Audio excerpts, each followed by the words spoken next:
Olá, bom dia. Hello, good morning, good afternoon to each and every one of you here with us today. My name is Marcela Gobo. I am Project Manager, Higher Education here at the British Council, and I will be your host and presenter for today's session, in which we will be talking about the new opportunity, the new open call here for Brazil-UK partnerships. Just a quick message. We have got simultaneous translation services. So if you would like to listen to this in Portuguese, please click the interpretation button here below. Now in Portuguese, to ensure everyone has got the same information. Bom dia, todos e todas aqui presentes. Eu sou Marcela Gobo, gerente de projetos de educação superior aqui no British Council. Vou estar com vocês apresentando essa sessão. Nós temos tradução simultânea disponível aqui no canal de interpretação. O evento vai ser feito em inglês, então caso você prefira ouvir as informações em português, por favor, acesse o Interpretation aqui embaixo para a gente seguir. Okay, so switching back to English, I think we can begin, and I will be sharing my screen here with you to showcase some of the items we have in the presentation. Just 1 second, because it's not showing the screen that I need right now, even though it's here.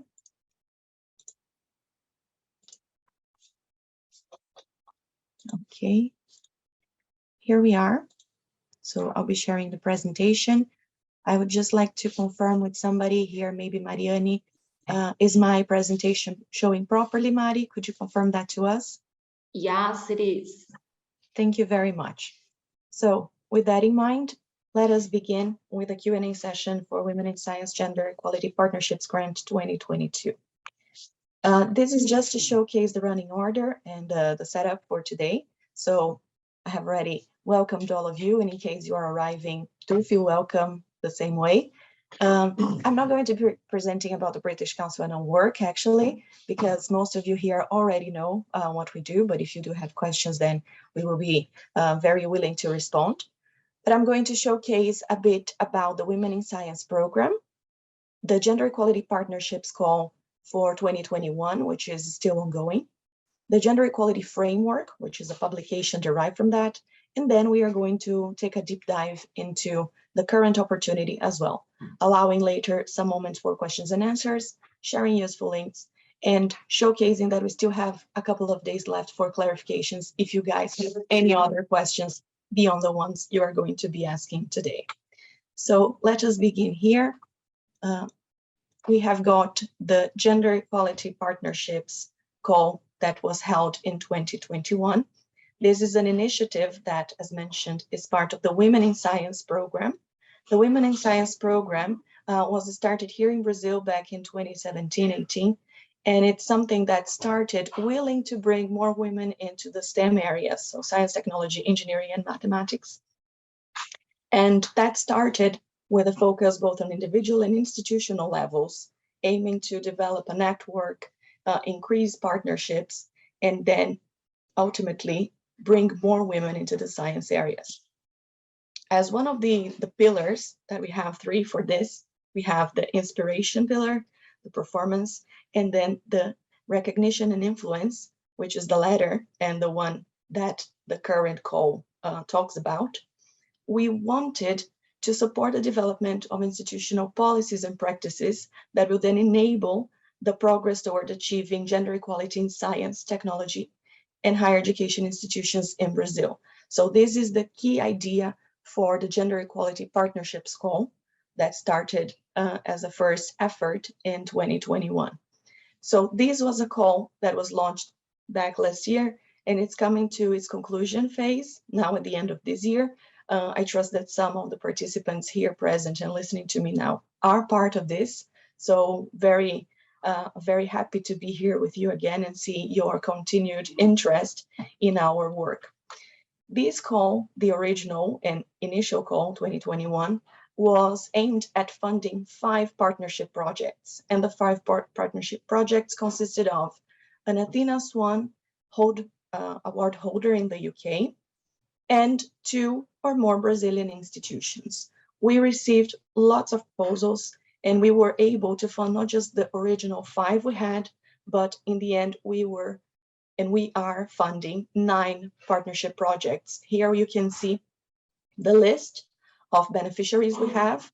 So we have here the 9 UK universities and their counterparts, their partners in Brazil, most of which worked in a 2-to-1 proportion, and some of them, well, one of them here in Manchester that was able to bring a consortium of 6 Brazilian institutions, which is also very interesting.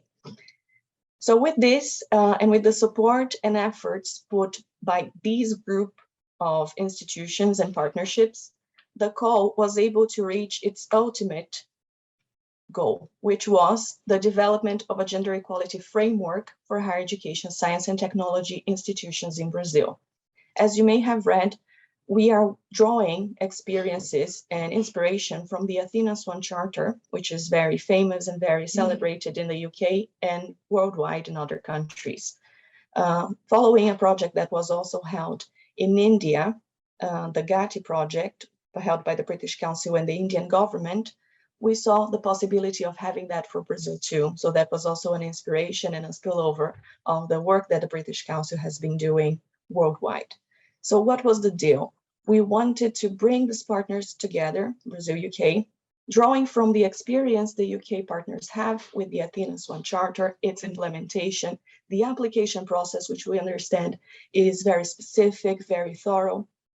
And based on that, we would be putting our heads together and our hands together to co-build an instrument that would allow the Brazilian institutions to have its own guidelines toward reaching gender equality within their communities.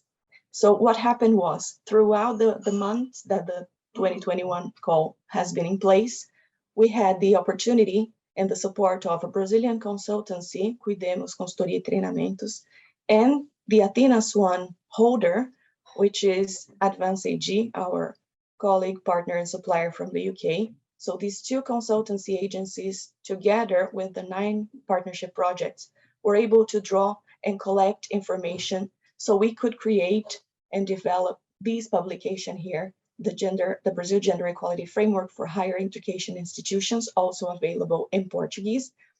So this could guide us towards our goal of reaching gender equality within the STEM areas mainly. So what is the idea? This institutional document aims to instigate long-term systemic and cultural change to tackle discrimination, remove exclusionary barriers and practices, as well as policies, and change the behaviors within higher education and research in Brazil. So when we talk about this, we go beyond the gender when it comes to Brazil. We involve race as well. Ethnicity is a very important theme here. So when we talk about it, it's necessary to consider the intersectionality. And this is represented in this framework. So what is the deal? All the institutions work together, and we were able to identify these elements for local adaptation, which I would kind of highlight the intersectionality. So in case you have not yet read the framework, we invite you to do so, because this is an important, or rather an essential element of the new opportunity, the 2022 call, which I'm going to present right now. So the call is open and accepting submissions until the 20th of November. So I'd like to highlight this as a key date for you guys here present. And now let's begin showcasing what it really is. So drawing on the 2021 edition, we decided to create the second edition, the 2022, which is going to be a sort of a continuation. While the first one was the inception, was the moment for us to create and develop this new tool, the framework, and see how the Brazilian society and the Brazilian higher education institutions and research institutions can actually put this in practice, follow these rules, follow these guidelines, and see how they can move on forward and toward the gender equality. The second one is willing to put to the test the framework. So what is the idea?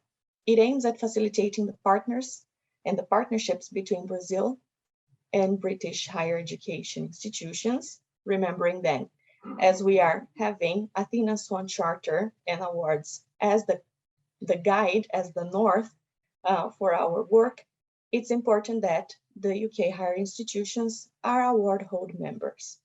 And Brazilian higher education institutions and research institutes can come from different areas.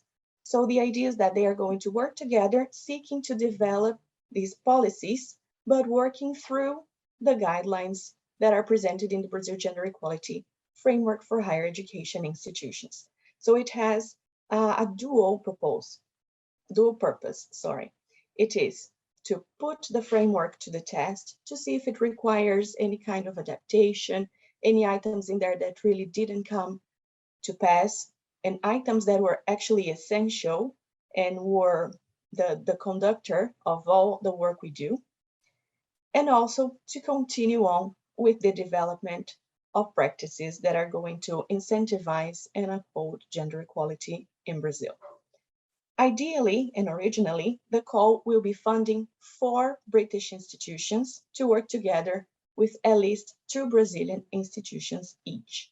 We are going to get into the specifics of the arrangements, but just to give you an idea, at first we are considering the funding of 4 partnership projects for this call. The objectives here are not going to take very long. They are quite similar to the ones in the first call. So if you here have been part of the first call, if you are in the hold of in the group of the beneficiaries, you already know what the objectives are. And since this is a continuation, the focus remains the same. So we need to support Brazilian higher education through the Brazil Gender Equality Framework, including the self-assessment process, which is very important since we are talking about sustainability. We want the institutions to kind of absorb the goals, the guidelines, and the purposes in order to continue on with that, with or without our support.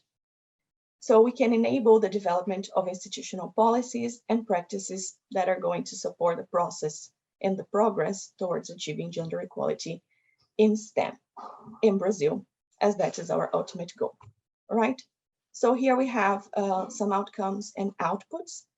Again, focusing on sustainability of the partnerships between Brazil and UK. And this is something we are very proud of here at the British Council, because we do see that institutions that have worked together at any other moment in time, be it under the Women in Science program or under other schemes that we have, they tend to develop a long-lasting relationship. And this is essential, and this is something that should be congratulated and incentivized, because perhaps from the inception of a project that starts with the 2022 call, you guys are going to be able to develop many other initiatives and synergies to benefit both Brazilian and British societies.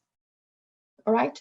And the outputs here would be partnerships for training, mentoring, and supporting, especially because we are mainly drawing from the British expertise in this, but there is always a two-way of learning. It's mutual. So it's important that training is considered, mentoring as well, and the capacity building to undertake the processes as well. Again, the sustainable platforms and networks, which I would say is one of the most important parts, because relations are built as we work together. Budget and activities for the current call will involve up to £22,000 for each of the UK institutions that are the leads of the selected projects for the development of the joint activities. All right. Here it says that the requested grants will be executed within a period of 12 months, because the call is expected to last for a year upon the signature of the contracts. The costs that may be covered and the fundable items are organizing meetings, seminars, workshops, training, mentorships, and other activities that bring you guys together, be it physically on the same space in person or through the platforms we have. It may be either in person or remote.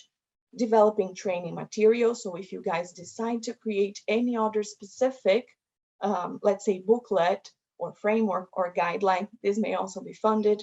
Activities to establish and strengthen collaborative links. So again, be that in person or remote. Consultancy fees if you are going to hire any kind of expert to support you on that. And I would like to add a little comment to this one. In the supporting documents that come with the call, where you're going to find all the information I'm actually presenting here, perhaps to a wider level of detail.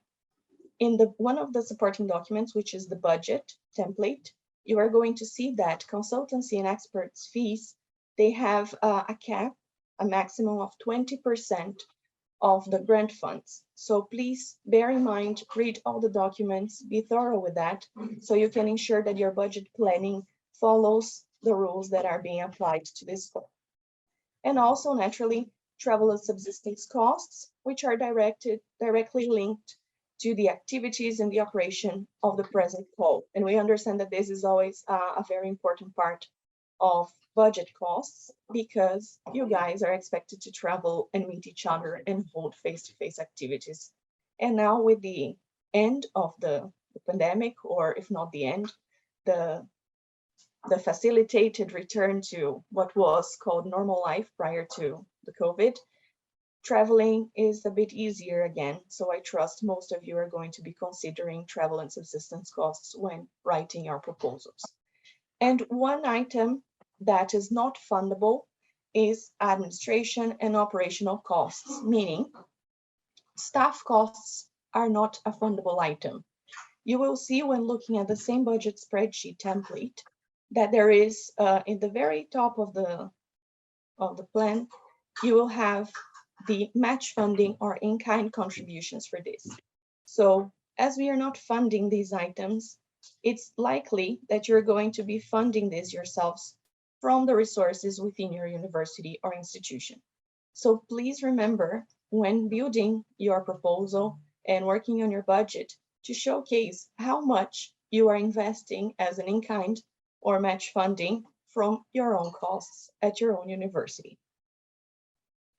Moving to the next item, I'm really not going to dive deep in here, but the Athena Swan, as most of you know, and for those who don't, these links will be made available when we share the presentation with all those of you who are here. It is a framework used across the globe to support, transform gender equality within higher education and research, as I mentioned early on. So given the expertise Athena Swan and Advanced AG have on this, we decided to kind of partner with them to drain a bit of their expertise in this, to draw the experience they have and input this into our work. So Athena Swan has a great contribution in terms of inspiration regarding what is being done in Brazil as well. And now, thinking about who can apply.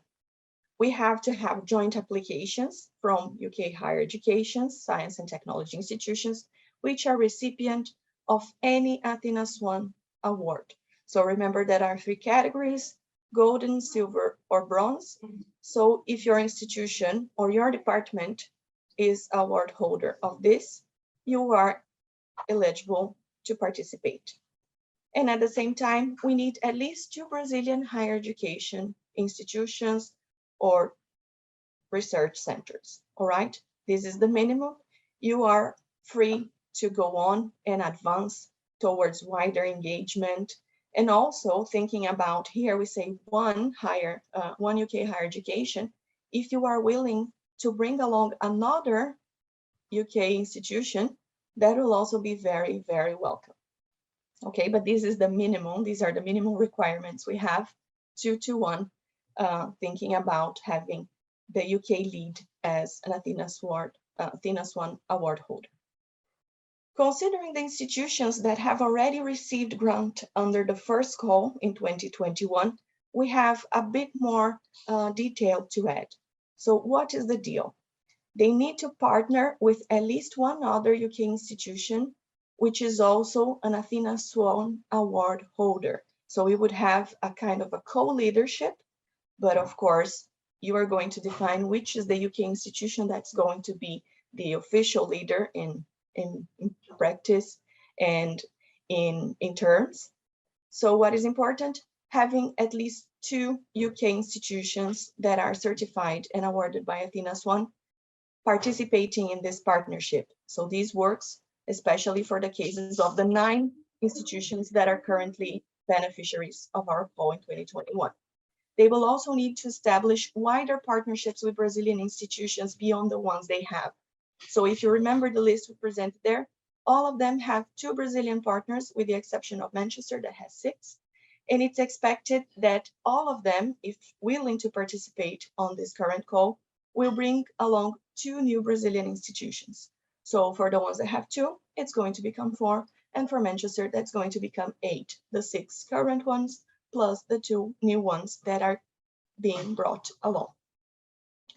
And given the fact that some of the activities that are proposed for this new call are similar to the development activities, mentoring activities that were done in the first part, we ask beneficiaries, current beneficiaries, to outline how they are going to embed this learning into the call and how they are going to sustain existing knowledge exchange and support for the partners that were already with them, because they are the ones that have already received some sort of input towards it. Okay, so there are 2 sets of applicants we can have. The new joiners, which will include at least 1 UK higher education institution certified by Athena Swan and 2 Brazilian institutions. And there will be 3 openings for this. We are going to be funding 3 projects from new partnerships and 1 from an existing one, considering the pool of 9 beneficiaries we have from 2021, as long as they comply with the criteria presented here. Now, here's the call project timeline, which is also available on the call website. The call was launched on 10th October. We have a space for you guys to consider, read through, and ask if you have any other questions. You may contact us via email until the 10th of November. And the proposal submission deadline, as I mentioned earlier on, is the 20th of November, a Sunday. And we are using here the deadline of 11:59 p.m., considering the time here in Brazil, GMT -3. All right, the evaluation process is going to be completed by the 24th of November in the following week, and the results will be published by 28, 29 November, perhaps, in the upcoming one. We are going to be working on the contracting phase and due diligence as an internal process by the 2nd of December, and we are going to proceed with signatures by the 8th. Just for you to know, the British Council currently uses DocuSign as a platform for document signatures, which we trust and hope is going to make the signature stage much faster, as we understand sometimes there are steps to be taken within the universities. Just prior to concluding this, about the contracts, please bear in mind, if you are applying, that the terms in the contract are as they are. We are not willing or able to accept changes. So please read it through, share this with your legal department in order to understand if there is any item in there that could be a complication, all right? If that is the case, please do write to us prior to submitting your proposal within these deadlines here, okay? For legal items, we may extend the clarifications if necessary, but we do highly recommend that you present the contract and the terms to your legal department in advance, because we understand there is differences in items that are valid for one, not applicable for the other. But we at the British Council have our templates, and our templates are to be followed. So please ensure that your legal department is on a par with that prior to continuing on with your application. And then following all the items here that go from October to December, we have the project implementation, which is expected to go from January next year until January 2024. So 2024. So we are allowing you all the time to go through the processes, to plan and draw on your joint submissions, so then we can implement the project from January to January.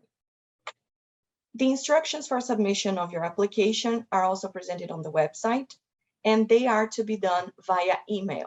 All right, I am the key point of contact, and my colleague Maria Ursula, who's also here with us, is the deputy. So please always write to me, copying her in, so we can ensure that two people have access to your documents. And one item that is important, please keep track of that. We are going to be sending you a message saying documents received. Thank you so much for your application. And if you do not receive a message from our end confirming we got it, please follow up to ensure that everything is done properly, that your email has not been lost. Okay, so there are a couple of documents that need to be attached to your message. Among them, we have the curriculum, the CVs of the lead applicants in the UK and in Brazil. So the more partners you have involved, the bigger the number of CVs you are going to be needing to share. And all documents are to be shared with us in English. The exceptions here is that for the CVs, we know that here in Brazil, lots of people use the Lattes platform. So if you have your Lattes curriculum, that is also valid. But if you have anything in English, that is a little bit more interesting, because then we can share and engage with the wider evaluation panel so that everyone is on a par with the language of all contents. You will also need, oops, my apologies. You'll also need the institutional support letters from each and every institution participating. So even if you are applying through your own department, your own faculty or college, it is important that you have the wider institutional support from the provost, vice provost, and other persons that have access and the authority to fully allow the institutional engagement in this project, okay? So they should be signed by a senior representative, so vice chancellors, pro-vice chancellors, much better, and they must come with the letterhead of your institution to make it fully official. We will also need Annex 2, which is the application response sheet. This is a document that is available for download on the website, and it needs to be fully completed with all the details and also the timeline and the activities that will be developed throughout the 12 months implementation period. All right, so please take a look at the templates. If you have any questions about the templates themselves, do reach out to us, and we are going to guide you through your application period. And Annex 3, the budget summary template, which I mentioned earlier on, that contains the part for match funding and in-kind contributions, as well as the cap for certain kinds of costs that are fundable. So take a look at this document as well. We say that all documents are to be submitted in PDF format. This is to ensure that when we receive them, they are going to be as they were sent, you know, just to have the security that no changes are made, even if unconsciously, you know, by mistake.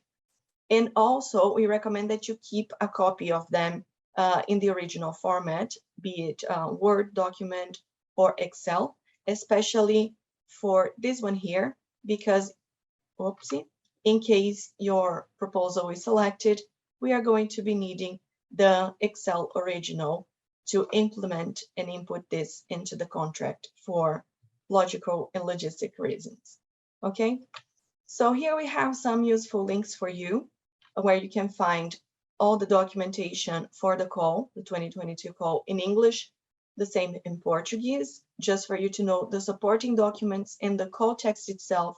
They are not available in Portuguese as everything is done in English, but we have got some information in Portuguese here if you guys prefer.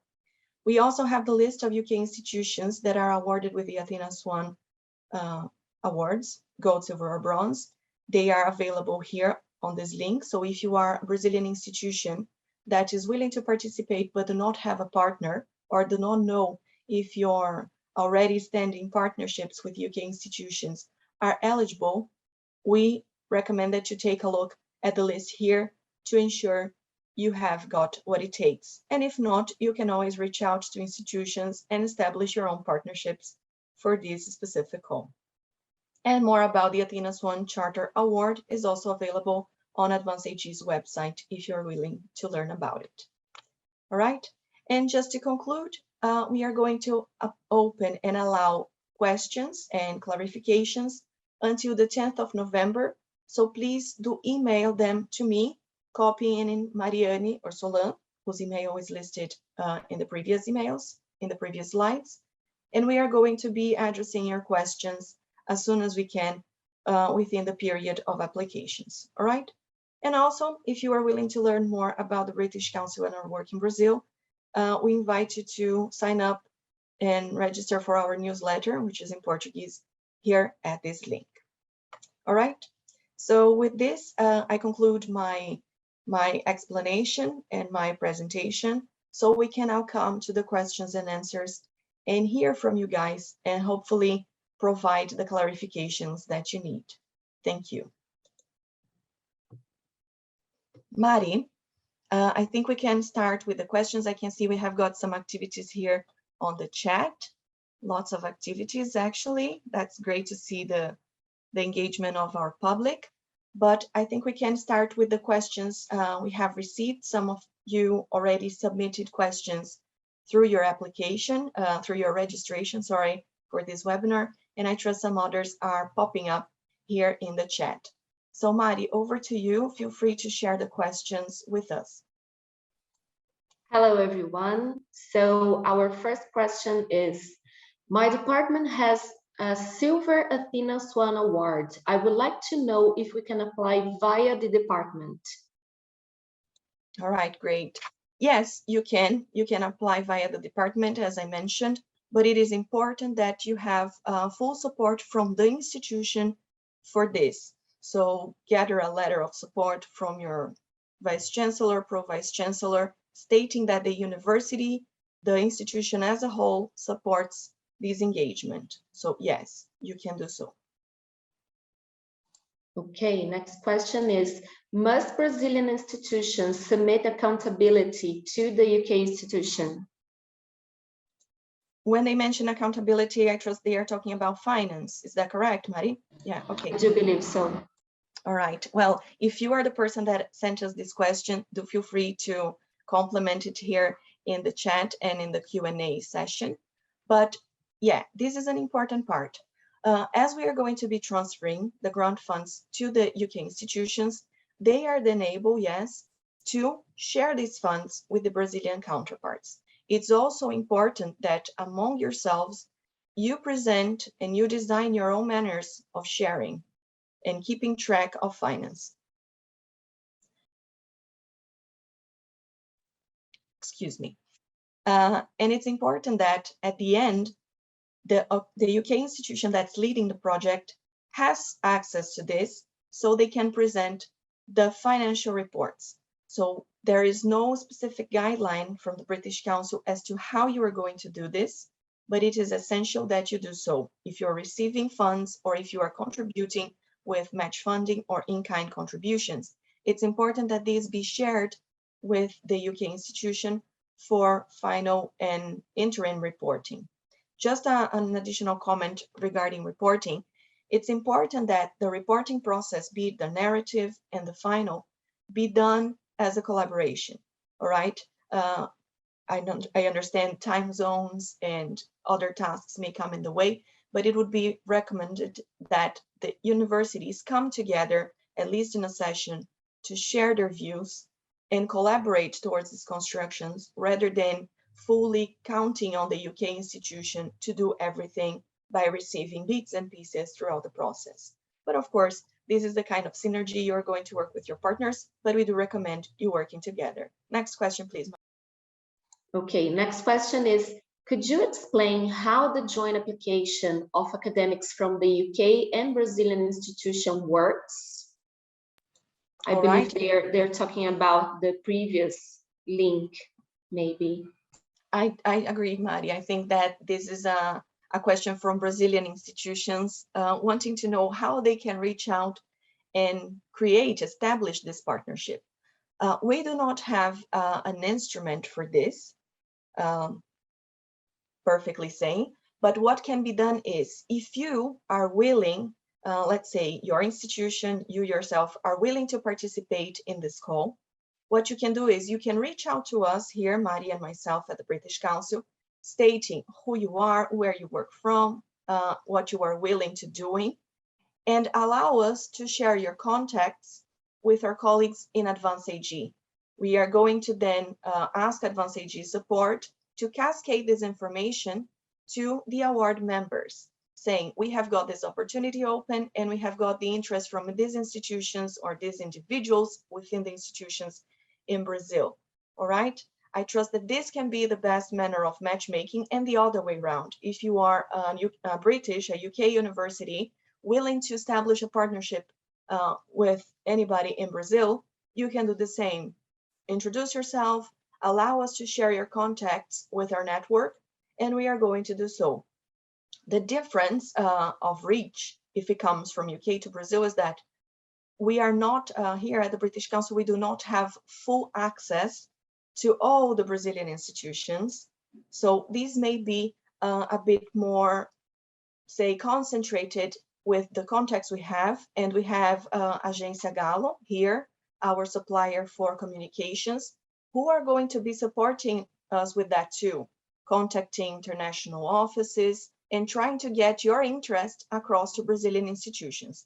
We are just saying that it may be a bit harder to fully find and reach every single institution in Brazil if it comes from the UK, rather than the contrary. If it's from UK to Brazil, sorry, from Brazil to UK, we have a more narrow number of institutions that are eligible in the UK, and we can count on Advance AG to do that, all right? So if that's the matchmaking process the person was willing to know, this is our recommendation. Next question, please.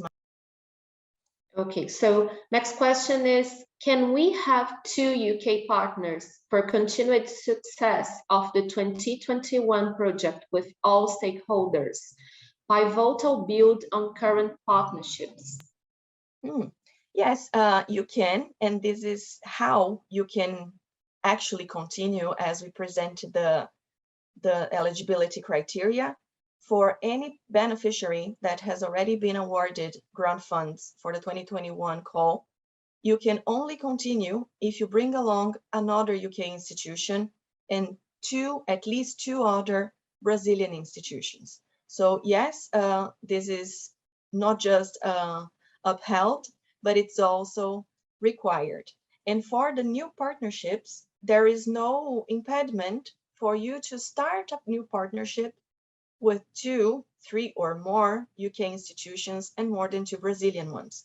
If you already have relations with other institutions, this is very incentivized. Just remember to consider all the eligibility criteria, which state that all UK institutions must be Athena Swan Award holders, and then there is the minimum number of Brazilian institutions that is to be considered. Next one, Mari, please. Okay, as a physics teacher of the licentiate in chemistry course, can I participate in the process? Well, we don't see any problem in professors participating. It's just that, as you see, please take a look at all the documentation. You are not going to be applying on your own. We need the support of an EDI lead, as we are talking about gender. So EDI stands for Equality, Diversity, and Inclusion. And as this is an institutional call, it's important that people know and make it clear that it's not a research partnership on its own. We are not willing here to connect simply an academic from Brazil with an academic from the UK or multiple, but we are willing to connect the institutions. If you yourself are willing to be the lead at your institution for this partnership, you are more than welcome. So just bear in mind that it's important to bring along other elements in other parts of your institution, so we can ensure that there is an EDI element to it as well. And that's why we say that we need to have this as a consortium, okay? As this is an institutional partnership, individuals will be the banner men and banner women, so to say, but at the same time, we are going to be engaging the university as a whole to put the framework into practice. I hope that answers your question, and if not, feel free to complement that in the comments. Mari, any other questions do we have?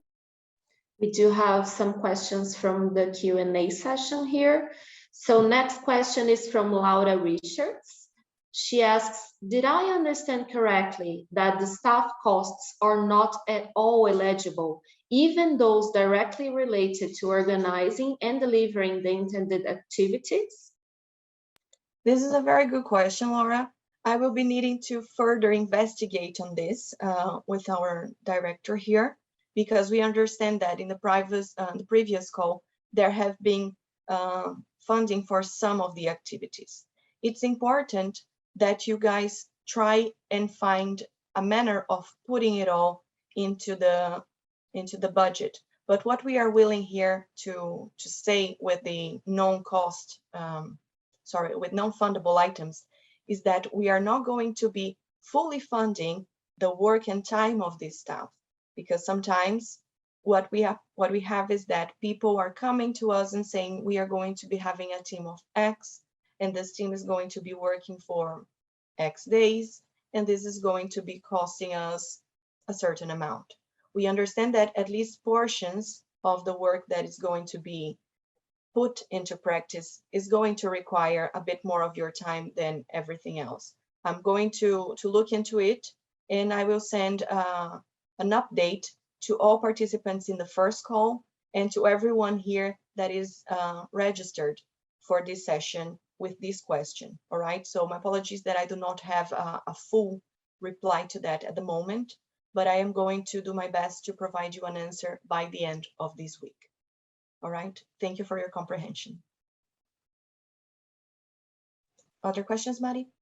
Yes, we do have one more question from Silvia Motti, and she says, hi, I'm based in the UK and I'm interested in setting up a new partnership. Must the Brazilian institutions not be involved in previously funded partnerships from the last call? Okay, let me just see if I understand it. I understand that Sylvia is based in the UK and she wants to know if any of the co-beneficiaries in Brazil, the beneficiaries in Brazil from the first call cannot be part to be included in a new partnerships. I think that's what she's asking. And Sylvia, please feel free to clarify. Okay, she has just said that, that's correct. What we mean here is that we are not going to be considering the exact 9 partnership projects to be a continuation if they do not aggregate new partners and participants. But for instance, I'm going to think Aston University here because it starts with A, the first in the list. So Aston University has its own partners for this call now. If Aston wants to start a new partnership with different partners from the group that they have today, even if the new Brazilian institutions were also beneficiaries from the others, that is possible. What we are looking for here is to expanding towards other institutions.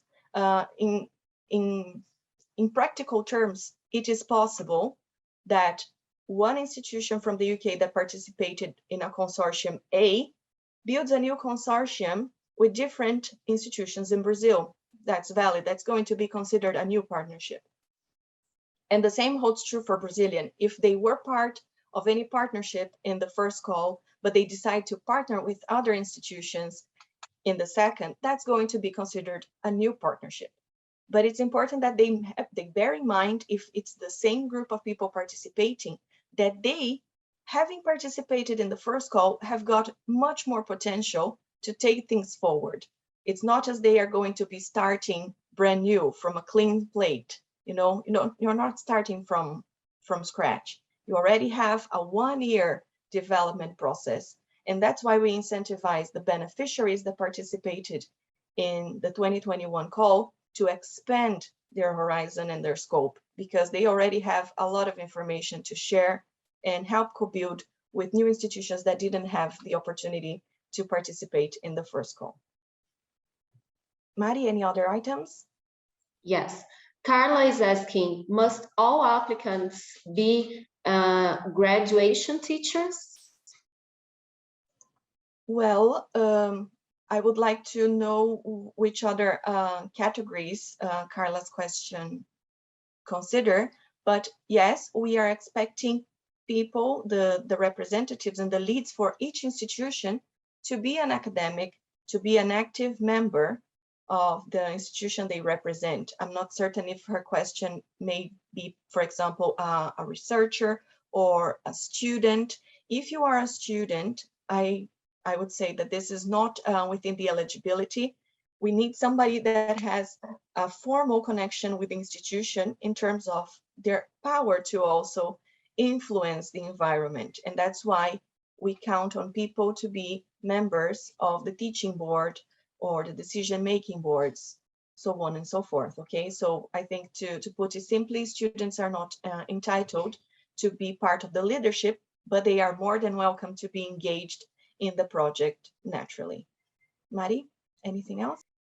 Yes, another question from Sylvia. Also for new partnerships, it would be great to see some case studies or shared experiences from the participants of the previous call. Is there such information available, or would it be possible to hold another meeting or webinar about it? Oh, that's a very interesting question, Sylvia. Thank you for bringing that. Unfortunately, we do not have anything specific about this because the call is still ongoing. But what we can do, if the institutions that are beneficiaries are willing, is that they can come forward and say, I am willing to share my experience. I am willing to showcase what we have developed so far. And we have not, as we had not thought about it, I would say we are going to be unable to hold a new event, considering we'd have less than a month from now until the end of the application period. But it would be interesting if the beneficiary institutions are willing to share this with others. And then they are free to do so as they would like, through a short video, through an open session such as this one, through sharing a narrative. Some of them have got the reports, but these are documents that are internal to our organization and we are not able to share them with others. Unless, of course, the institutions that are the holders do allow us. You have to remember we have got the national and international data protection rights and regulations. So it's important that the institutions that are the holders and owners of certain data allow us to share this with others. But since you have the list of participants and beneficiaries from the fourth call, you can reach out to us and we can also mediate this contact if any of them is willing to share their cases and their stories with you. But this is a good point and we are going to keep this in mind for further activities. Thank you so much for sharing. Anything else, Mari? Yes, we have one last question in the Q&A, and then I'll have a look at the chat, okay? So the last question in the Q&A is from Barbara from Unicamp, and she asks, hi, I would like to understand if women in social science are part of the scope of the project. Okay, that's a good question, Barbara. Since we are talking about women in STEM, focusing more on the natural and hard sciences, it's not directly the public we are looking for if we kind of narrow the scope. But since that this is an institutional call and we are willing to provide widespread acknowledgement, awareness, and engagement towards a wider and better gender equality, it is very nice to have the participation of these departments as well. I see that we can only gain by expanding the horizons, but I would say that it would be important for us to have the other elements as well. So you, from this department that you mentioned, the sociology, it would be nice for you to talk to colleagues in other departments and see how you can come together. I trust that by bringing the science, the hard science and the social sciences together to the proposal, this would be also very enriching.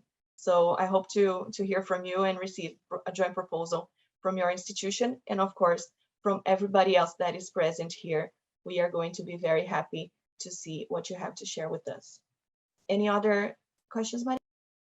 Yes, Mariucci is asking whether the recording of this event will made available. Yes, we are recording this. It's going to be made available by the end of next week. We are going to be sharing this on the very site where the documents and links are shared. And we can have a communication about this for all participants that were registered. Mari, you're on mute.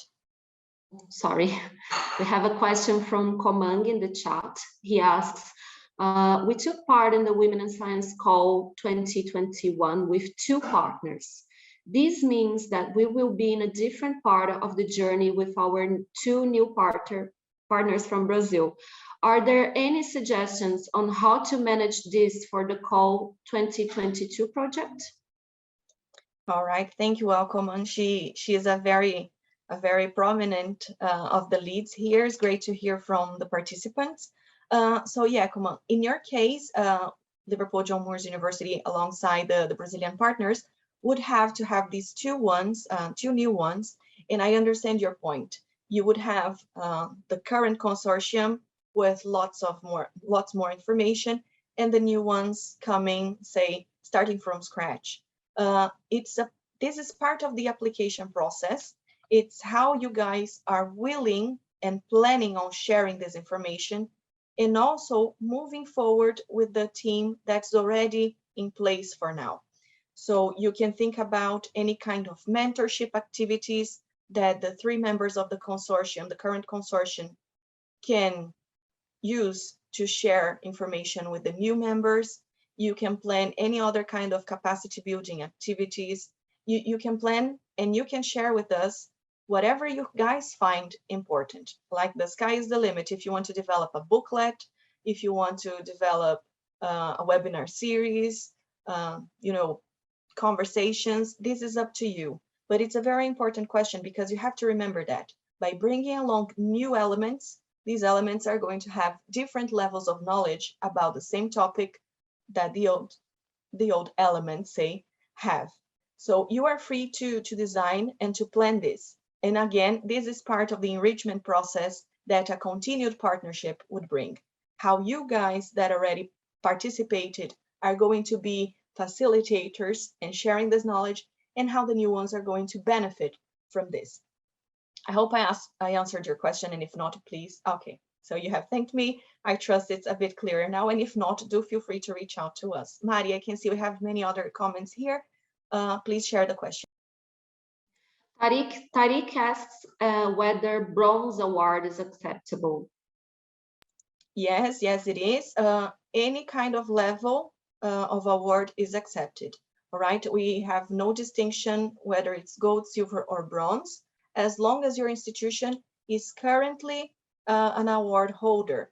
One of the elements in the eligibility also says that the award must be valid throughout the period of the implementation. We understand that the Athena Swan Awards, they have a significant vigency period. They last for a long time.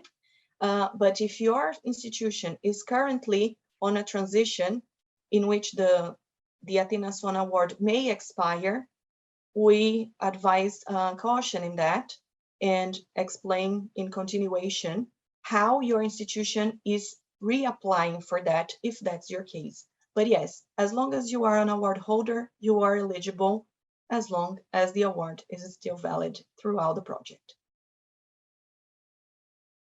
Questions? Okay, so Ana Paula asks, in my institute, we teach for technical level and also higher education. Are we able to participate?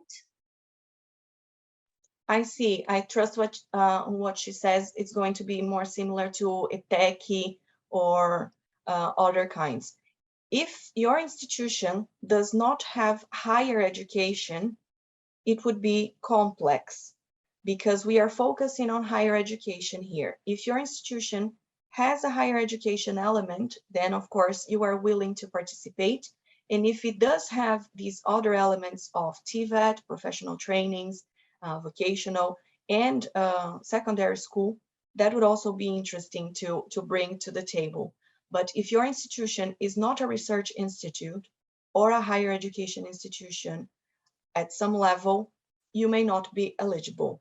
Please contact us, share the name of the institution you work at, and we are going to be able to fully and better provide a reply to you on this, okay?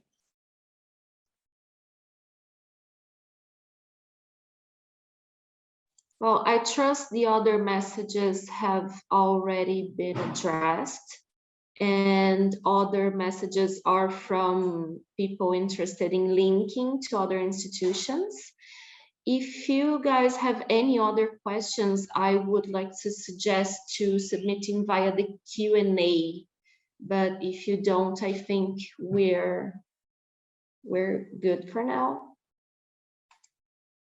Okay, thank you so much, Mari. And thank you all for your questions and comments. I can see we have a great buzz here in the chat. Unfortunately, I am not able to fully read it through, but I'm going to take a look at what we have in here. And as Mari says, many of the items and and interactions here, they regard the interest to build links. So again, I tell you, please connect with us. Share your email, share your case, the institution where you work and your interest. And we are more than happy to spread the word and contact our partners to ensure that your message reaches at least part of the possible interested institutions so you can establish a partnership for this. And if not for this, you can at least start having links with other institutions for other activities. I can see we have 2 new messages here below. So let's see. Okay, people are thanking us. We are very, very pleased. And we hope that this session has helped clarify most of your questions. And if not, it's fine. You have until the 10th of November to submit your questions. And Mari and I are going to do our best to provide a response within a timely manner to ensure that you guys can continue on with your application. And we are really looking forward to receiving many applications for this project and working with you in this and other initiatives here at the British Council. I would like to thank Mariane for co-hosting this with me and supporting us through all the questions and answers. Our translator and interpreter, Patricia. Thank you so much for your support, Patricia. Ramon, our intern, who has been essential throughout the process, supporting us with building the event, with inputs and other activities. And of course, last but not least, our colleagues at Agência Galo, who have made the event come alive and bring the infrastructure for this to hold you all in here. So thank you all very much for your presence. We wish you a great Thursday, and we will be available for continued conversation if you guys would like. Thank you very much, and see you soon. Bye-bye.